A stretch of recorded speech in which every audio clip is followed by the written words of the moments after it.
go. So we are Seal Rescue Ireland. We are the only seal rescue centre in the Republic of Ireland, and we try to rescue, rehabilitate and release seals back into the wild. We also try protecting the marine environment so that seals will have a great place to live. Our motto is healthy seas, healthy seals. So we look after 6,000 kilometres of the Irish coastline, which is a lot of area to cover. So we respond to calls nationwide and rehabilitate all the pups around the Irish coast. How can we do this? We use our rescue network volunteers, and we have 800 members all across Ireland, even in the Midlands. So all these people help transport the seals down to our centre, down here in Courtown in County Wexford. And we can rescue to as many as 170 seals each year, which is a lot of seals. So how can we tell if a seal needs rescuing? So a member of the public might be out on the beach and see a little seal who looks like they're in distress. So they give our rescue hotline a call, and it's that number down in the bottom right. And we monitor that number 24/7. So no matter what time of the day or night it is, we're here to answer and here to help. So some of the questions that we might ask is, does the little seal have any obvious injuries? Are they skinny with skin rows? So you can see up on the top right here, we've got this little seal who's quite skinny. And over on the left, we have this nice round healthy seal. And this is what we want our seals to look like. We also ask as well, does the seal have any dry and crusty eyes or crusty nose? Because it might be a sign that it's dehydrated. See, you can see around the top right seal here that his eyes are quite dry. But over on the left, this healthy seal has nice moist eye rings around his eyes. So that's what we're looking for. Seals actually get all their hydration from their food, so from eating fish. We also ask as well, is the seal lethargic or unresponsive? So are they reacting to their surroundings? So we take all that information and we pass it over to our animal care team. Our animal care team then decides, okay, this seal might need to be lifted and brought down to our centre. So how we do that is a little bit of a relay race sometimes. So our trained volunteer goes out with a box and lifts the seal and puts it into their car. They'll then drive about an hour down and pass it on to the next volunteer and then the next volunteer until eventually getting down to our centre here in Courtown. So again, a bit of a relay race and can take some time, but they'll eventually get down here.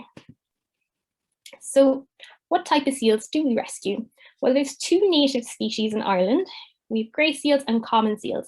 Despite the name though, there's actually more grey seals around our Irish coast than there are common seals. Another name for common seals is actually harbour seals. So how can we tell the difference between these two species? Well, grey seals are generally a lot bigger. Full-grown adult males can get up to 300 kg, which is the size of a grizzly bear. They can get huge. Grey seals as well have longer muzzles and parallel nostrils, and they look a little bit more like dogs in the shape of their faces. You can also tell the difference between the boys and the girls because the boys have a darker coat and the girls have a lighter coat. So you can see at the front, this little guy here on the left, that's a little boy because he has a darker coat. And in the back, that's a little girl because her coat is lighter. And it's not always the case, but just a general rule. Grey seals as well, they're known to be a lot more feistier compared to the commons. And they usually give birth in the autumn and winter months. So that's when we see more of them come into our care then.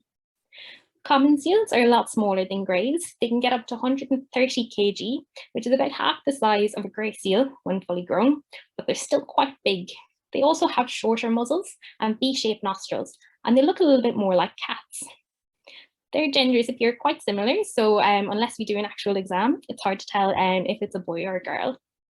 Commons as well are generally less feistier and less aggressive compared to greys, and they usually give birth in the summer, so that's usually when we see more common pups come into our care. So what do their pups look like? Well, grey seal pups are usually born with a lanugo. This is a white fluffy fur and it's not waterproof. So that means when they're first born, they stay up on land for the first couple of weeks of their lives.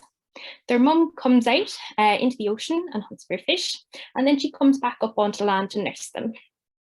And then after a few weeks, once they've shed their fur, their mum's like, okay, you can look after yourself now, and she swims away. Common seals are born straight away with their waterproof fur. They actually shed their lanugo while they're in their mummy's tummy. And they dive and swim straight away, and they follow their mum for everything. They watch how she hunts and how she eats, and they learn that behaviour from her. Now, unfortunately, if they come into our care and they haven't had that chance to learn with mum how to hunt fish and how to eat fish, we actually have to teach them how to eat fish in something called fish school. It's very funny, but I'll be telling you more about that later. Grey seals are a bit more instinctual and intuitive. So once their mum has swam away and is like, you can look after yourself, they're starting to get hungry and they realize, oh, I need to go find myself food. So they usually make their own way into the ocean and start hunting themselves. So why do we save seals? Well, they're very cute and lovely, but there's also some important reasons why we save them. Seals are actually apex predators in Irish waters. So top of the food chain.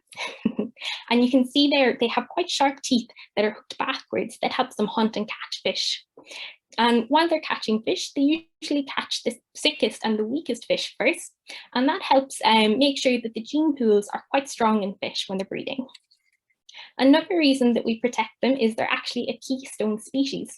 So seal poo is actually very important. It's like a fertilizer in the ocean. This fertilizer is used by phytoplankton, these tiny little creatures. You can see kind of like a close-up image of them here in the bottom right. And they actually produce oxygen, quite a lot of oxygen actually. Every 7 out of 10 breaths that we breathe is from these little phytoplankton. So who knew how important seal poo was? They're also a bioindicator species. And that just means that they're very good at showing us where there might be problems in the water. So if we find that seals are coming to us with a particular illness or a particular sickness in maybe one area, we can say, oh, there might be something wrong with the water here.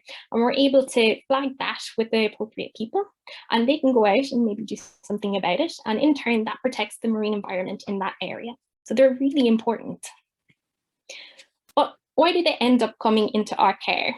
Unfortunately, there's some dangers to seals, some threats to them. And the very first one is plastic. So seals are opportunistic feeders. They will eat anything and everything that they think might give them energy. So sometimes shiny crisp packets or plastic bags can look a lot like fish to them. So they'll accidentally eat them, which isn't great. It's unfortunate and it can cause them a lot of problems in their tummies. They can also become tangled in plastic, usually fishing gear. About 50% of the plastic in the ocean is actually from these fishing gears. So they're offcuts from the fishing industry called ghost nets, because they're still catching things in the ocean, even though there's no one behind them. So that's why they're called ghost nets. So you can see here, little Pine, when he first came into us, he had that big green net wrapped around him. Thankfully, we were able to take it off and help clean any wounds around him. And you can see that picture of him afterwards. So he's looking a lot healthier now and his wounds are healed, which is really cool.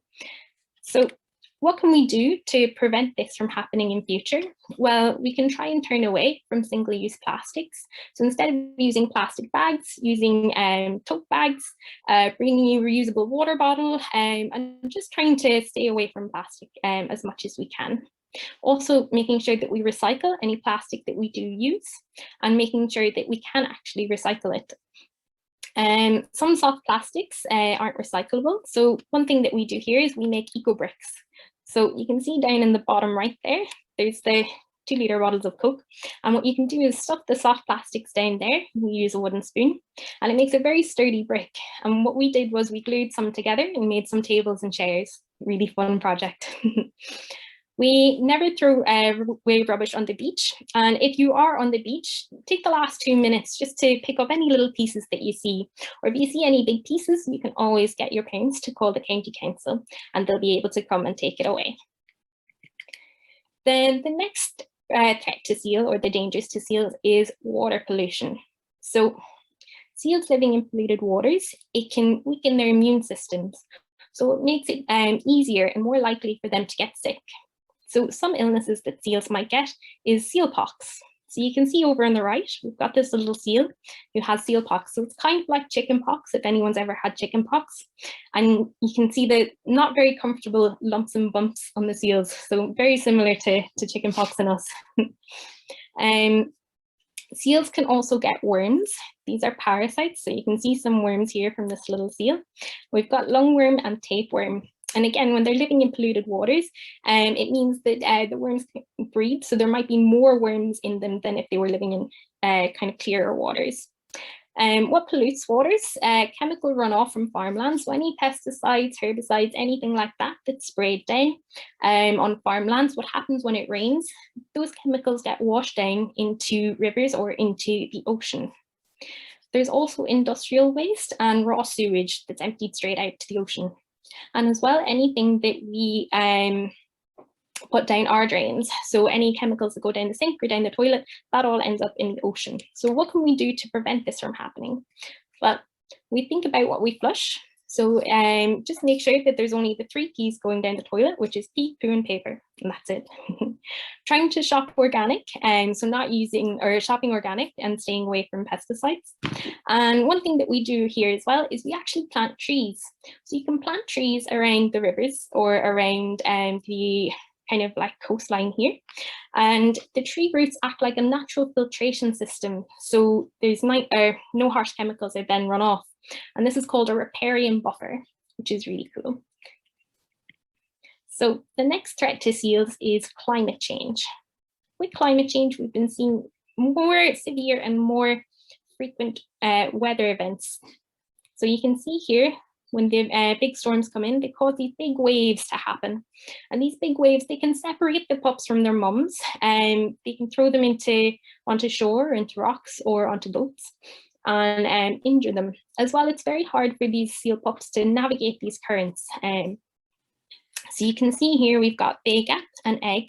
So Vega got an injury on her head, but you can see afterwards, it healed up really nicely, so she doesn't even have a scar now. And Egg broke his little front flipper, so he had to wear a cast. So seal pups, again, while they're learning to swim, they can have a hard time with these currents. So what can we do to prevent this from happening? Well, we can try and reduce our carbon footprints and reducing our climate impact. We can do this by walking or cycling to school or taking the bus or carpooling, using less energy. So make sure that you're turning off the lights when you're leaving a room, and turn off the telly when you're finished, and turn off the taps too whenever you're not using them. We also try to eat less meat. One thing that we do here is meatless Mondays. So 1 meatless day a week is the same as taking a car off the road for a full week in terms of carbon footprint, which is really cool. Then the next threat to seals is disturbance. So little seal pups could be lying out on the beach waiting for their mum to return. A lot of people can think that seals are on land, they should actually be in the water.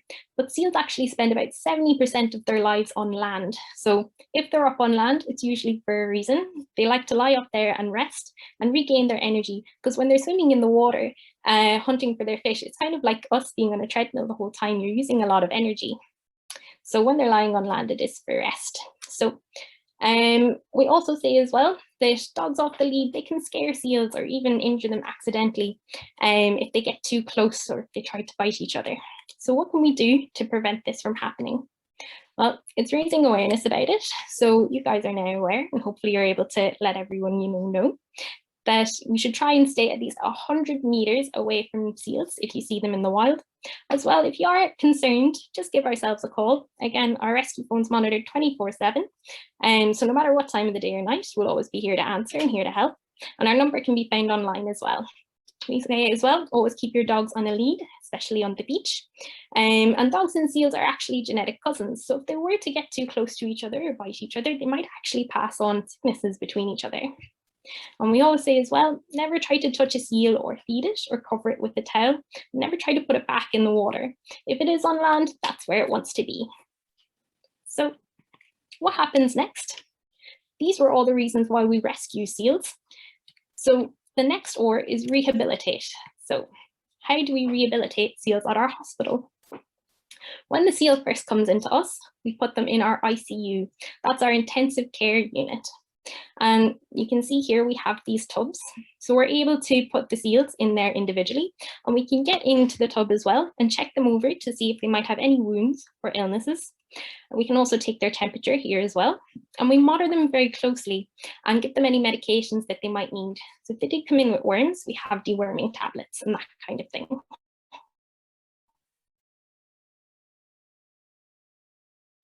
Okay, so Megan, next question. Approximately how many seals live in Ireland?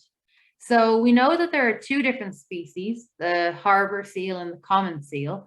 But how many actual seals do we have in Ireland? Do we have hundreds or thousands, or how many do we have, Megan? And keep an eye on the chat there.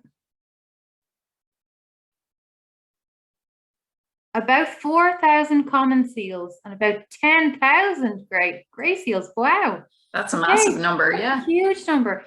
Megan, another question for you. How does one go about joining Seal Rescue Ireland? So I wonder, does Sean in St. Columkills, he asked that. I wonder, does he mean, how do you volunteer for Seal Rescue Ireland? I guess, do you have to be 18? Do you have to be a certain age? And I guess we learned already that you don't have to live along the coastline. You can live in the Midlands and you can volunteer as well. You could be part of that relay race, you know, get your parents to drop a seal to the next town. And so you don't have to live by the coast, you can be Midlands. So let's see, how do you sign up to become part of Seal Rescue Ireland? Our volunteers are 18 and over, and you can reach out to us on the email address volunteer@sealrescueireland.org. Okay, guys, so wait till you're 18 and then you can sign up and help. Okay, let's see, another question. I know someone asked earlier, what do seals eat? So Megan, if you could tell us what seals eat. So we know that they're an apex predator, meaning that they hunt their food. So you might have mentioned it already, but just remind us again, what do seals actually eat? And someone asks, do they eat jellyfish? That's kind of part of the same question. Loads of questions coming in. We've over 120 different questions now, so loads of interest in seals in Ireland. We're about to find out what they eat. So they mainly eat fish, but they have been known to eat octopus, crabs, and jellyfish. Very good. Okay. So another question. How do you come up with the names for the seals, Megan? So I've seen some interesting names like Vega and Quiva. Do you remember any of the other names in the presentation? There was Pine, I think, wasn't there? Pine, yeah. I'm trying to remember. I know that a friend of mine once adopted a seal from Seal Rescue, and it was called Cheddar, which is a great name. So Megan, where do you come up with the names for the seals?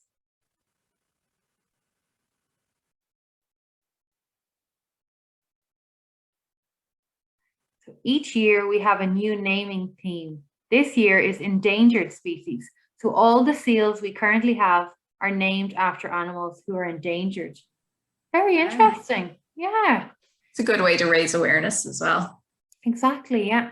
Megan, another question. Are seal pups born with teeth? So when they're born, do they have teeth? And just back to the last question, Megan said that for naming the seals, they've had a Disney theme, a food theme, and a Harry Potter theme. Very good. I know Quiva's a big Harry Potter fan, so she probably recognized some of those names. And Cheddar must have been the food theme year. Yeah, exactly. Cheddar must have been the food. Yeah. So the question was, are seals born with teeth? And Megan said usually, but they had a common seal last year who was premature and didn't have any teeth. Oh. So if you don't know what premature means, it means a baby that is born before it's due to be born. So it's kind of born a little bit early. So that particular one didn't have any teeth. Okay, thanks, Megan. Megan, have you ever rescued a seal other than a grey or common seal? Say, for example, there was a walrus in Ireland last year. I know Seal Rescue Ireland were helping out to keep Wally the walrus safe. They didn't rescue it as such, they didn't have to take it in. But I wonder, have you had to work with any other species of seal? Very good question, actually. Let's see. Yes, we rescued Cloudberry, who was an Arctic ringed seal. She was very far from home. And someone actually mentioned Cloudberry in the questions earlier. It was one of the first questions we had. That's really interesting. Yeah, so I guess they can kind of go off course and end up in Ireland accidentally. That's a great question. Thanks for that answer. We rescued her in 2020. There's a lovely video from the Dodo about her. Not sure what that means. It's a website. Oh, it's a website. Okay, thank you. Megan, another question here. How do you know seals' age? How do you know their age? And that comes from first class in school, Navagdanavura. How do you know a seal's age? Interesting, yeah. I can't even hazard a guess at that one, so I'd like to find out the answer to that. Let's see what Megan says. I wonder, like, can you tell a pup by how much of the young fur they have on them? Maybe the length of them or the weight of them. Yeah, could be. Yeah. So let's see. How can you tell how old a pup is? Sorry, a seal is. How can you tell how old they are?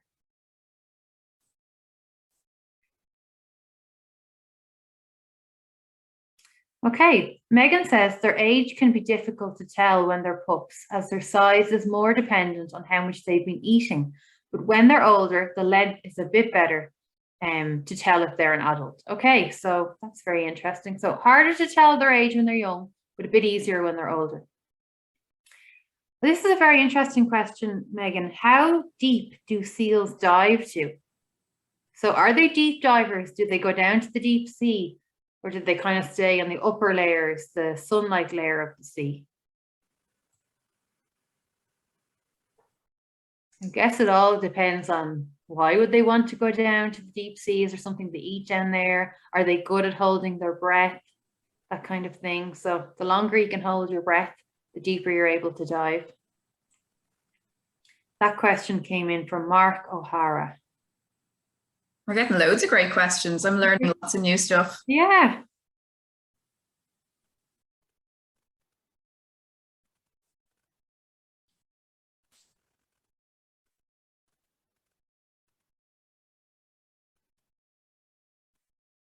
I see someone else asked how long do seals live for? So said about 30, 35 years. Okay, so back to the question, how deep do seals dive to? They usually only dive a few meters down to hunt. The deepest known dive is about 500 meters. Okay, thank you very much. That's a good question and a great answer. Let's see. Another question. Let's see. Do seals only give birth to one pup at a time? So did they give birth to one pup, or can they have twins or triplets? It's an interesting question. That comes in from C. McManus.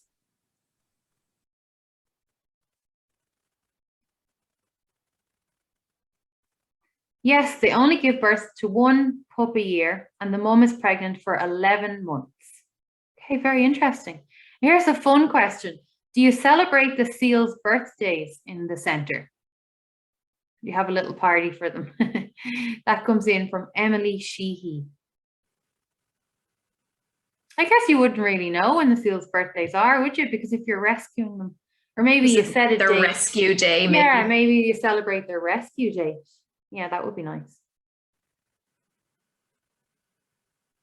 Maybe it's just like a party every day because they're having so much fun, sliding down the water slides and eating their fish. Let's see what Megan says. Unfortunately, we don't know when their birthdays are. With the first pup of the year, we host a pup shower instead of a baby shower. Oh, that's lovely. Another question for you, Megan. Do seals jump like dolphins in the water? Do they jump up out of the water?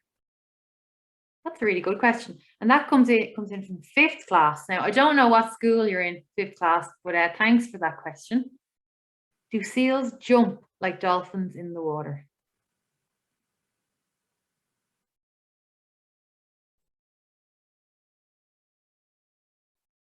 I wonder, do they?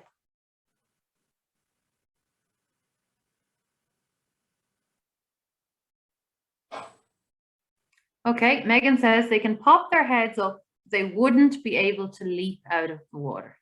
Okay, very good. Yeah, I've seen loads of seals popping their heads up, all right. Let's see.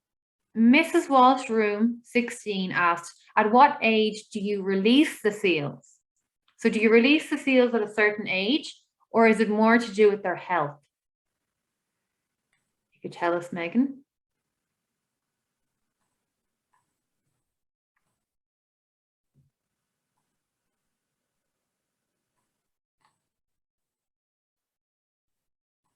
So many great questions here. I'm just reading through them all.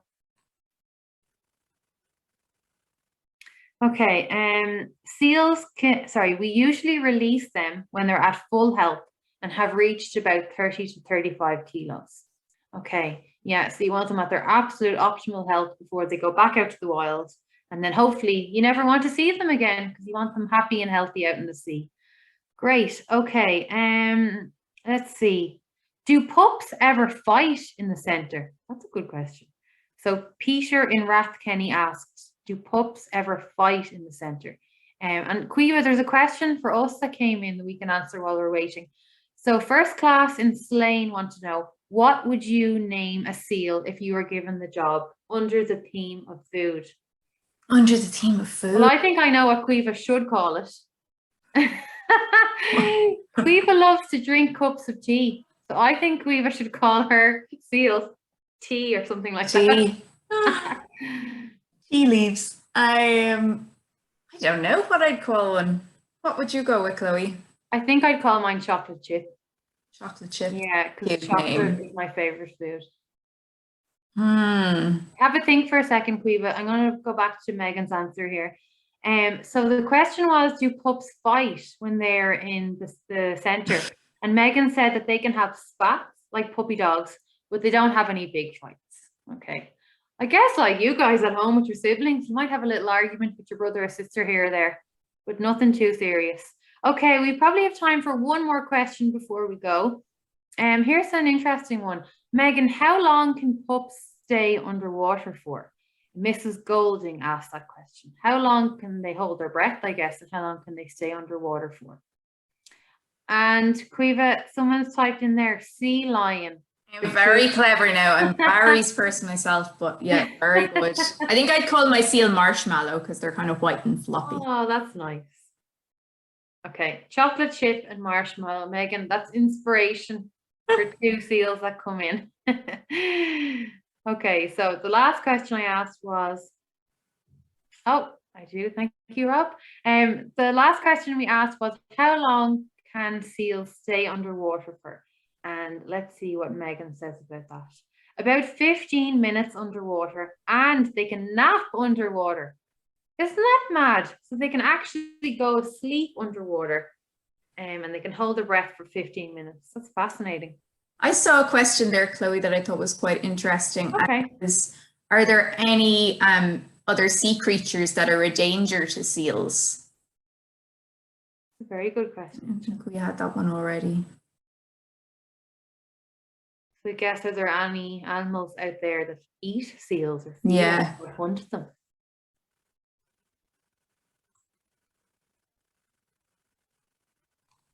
Hopefully no megalodons around, Chloe. Hopefully no megalodons eating seals. Okay, so I'll read it out there. Megan said some species of whales and sharks would hunt seals, but we don't have too many of these types around Ireland. Okay, very good. Interesting. Right, thank you so much, Megan. You had great answers to all the questions. Thank you everyone for asking the questions. We've so many. I mean, we have nearly 200 questions there, and unfortunately we've run out of time, so that's all we have time to go through today. I learned so much about seals. Quiva, did you? Yeah, loads. Yeah, it was really interesting. Yeah, it was a really interesting talk. Thank you so much, Megan. And thank you everyone for joining us today as well. If anyone wants to join any of their thoughts on today's talk, or any pictures or any drawings of seals they have in their school, please just pop them up on social media and use the hashtag MarineWeek22, or you can tag us at GreenSchoolsIRE. So thank you very much for joining us today. Hopefully we'll see you tomorrow, where Finn Vander Aar, a marine biologist and someone who really enjoys the sea, is going to come and talk to us tomorrow at 11:30. So hopefully we'll see you all back here tomorrow at 11:30. Okay, enjoy all the videos we have on our website, and we'll see you tomorrow. Bye everyone. Thanks everybody. Bye. Thanks everyone. Thank you so much for having me. Thanks Megan. Bye.